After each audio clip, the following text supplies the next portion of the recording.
Upstart Spring Racing Preview. Bing Crosby once saying it's the most wonderful time of the year. Unfortunately, he's saying that about Christmas, but horse racing punters and lovers are singing that right now because the best horses will come out to play this Saturday at Moonee Valley. I'm Ben Waterworth, and he's very happy with himself this week, folks. I actually caught him looking at the mirror a little bit more than usual because all of his best bets got up last weekend, and I hope you got on them because you would have got a very, very nice collect. Very nice to see Mr. Metrosexual himself, Ben Asgari. Good to see you, Benjamin. Geez, isn't Melbourne resplendent in its spring finery and it's Cox Plate weekend, the greatest race of the turf. The Melbourne Cup might be the most famous, but the Cox Plate's the race all the racing purists want to win. It's the one you want to go to. It's often called the greatest 2 minutes in sport. You're guaranteed to have a great race every year, and it's the big one, the Cox Plate. It's here, and we're pumped up. And we're about to dissect the daylights out of it. Well, as Benny just mentioned, the Cox Plate is possibly the famous 2 minutes in sport, where legends are made over 2,040 metres. It is a Group 1 race, and we're all really disappointed with the field we had for the Caulfield Cup last weekend. But this field for the Cox Plate, Benjamin, is looking absolutely fantastic, pristine, you could say. And it's headed by Helmet, who, after the Caulfield Guineas win a couple of weeks ago, has really turned some serious heads. Yeah, well, 2 weeks ago, it looked as if, well, not 2 weeks, maybe 2, 3, 4 weeks ago, it looked as if we were going to have a really disappointing Cox Plate, much in the same fashion as the Caulfield Cup. But as you said, Helmet came out and was super impressive in the Caulfield Guineas. The Caulfield Stakes forms held up for the likes of Aviennis.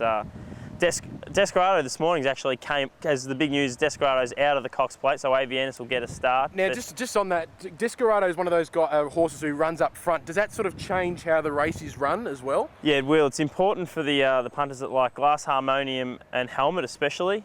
It probably means less pressure, so it's going to make it harder for the likes of Secret Admirer, Rekindled Interest, Efficient, the old boy who actually the Moonee Valley committee promoted into the field. Ahead of Yossi as well. Yeah, that was big news, and those back markers, it's going to be a little bit tougher than what it was with Desperado in the field. There's a couple other big names as well. Lion Tamer's another one. Wall Street, who won the Emirates last year. This is an unbelievable field, but who are the horses that really take your fancy? Is Helmet the one to beat here?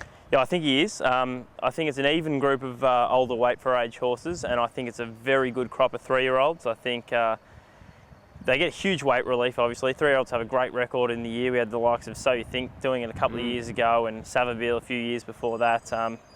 Octagonal, obviously, in the 90s. So I think the calculation of a really good 3-year-old against a sort of average bunch of older horses, I think Helmet deserves his favouritism. I like Rekindled Interest, but he's well found. He worked huge at Breakfast with the Stars the other morning on Tuesday. I think there's a little bit of an overreaction in the market though. He's been backed in from $13 to as short as $6.50, so I think he's well found, and I think probably doesn't represent value at the price. And the other one I like is, if you want something at a bit of odds, you don't like the favourite, you don't want to back Helmet. Secret Admirer is a very, very talented mare. She's going to get back, and history says that Epsom handicap winners don't win the Cox Plate, but if they go hard and she gets the last crack at him, she's got the talent to run over the top. One horse he didn't mention, but I might possibly be getting on, is Jimmy Choo, but that's on between you and I. Plenty of other huge races on Saturday afternoon at Moonee Valley, and one, of course, is the Moonee Valley Cup. And the big story here, Benjamin, last year's Melbourne Cup winner, Americain, very big famous win over So You Think in the Melbourne Cup last year, is back for the Spring Carnival, and looking forward to seeing how that horse goes about on Saturday afternoon. Yeah, he sure is, Ben. It's the first chance the Australians get to see him since his win in the Melbourne Cup last year. Admittedly, his form hasn't been as good this time around in Europe. Out of the Sandown Quarantine Centre, he isn't as forward as last year, so he may need the run, but he's come up favourite, and that's on class alone. It's an interesting race. We get to see Bart Cummings leading Melbourne Cup chance, a German horse having his first start in Australia by the name of Illo. There's been a little bit of specking in the early markets for him. Last week's Caulfield Cup third place getter Tullamore is in the race. The impressive Herbert Power winner, Shaywan, he's also in the race. So it's a tough race for betting, but I recommend that all the viewers out there keep an eye on the Moonee Valley Cup this year, because it's a strong field, and I think that you can follow it looking towards the Melbourne Cup in a couple of weeks. Of course, that is over 2,500 metres, big Group 2 race, the Moonee Valley Cup. Well, possibly the biggest horse to race on Saturday afternoon is the one and only Black Caviar. It'll be a sea of salmon and bleak dots if you're from New Zealand. That's what it will look like at Moonee Valley on Saturday afternoon. She's going up in the Schweppes Stakes against only 4 other horses, a 5-horse race. Is this the biggest waste of time ever, Benny? No, it certainly isn't, Benny. Here we go. We're up and about. Very cute. We get to see the world's fastest horse again on Saturday, Black Caviar. She's only up against 4 rivals, which is a little bit disappointing. But she's going to go around $1.04. Jeez. She'll just win So again. short. She can go around the canter. She'll beat those.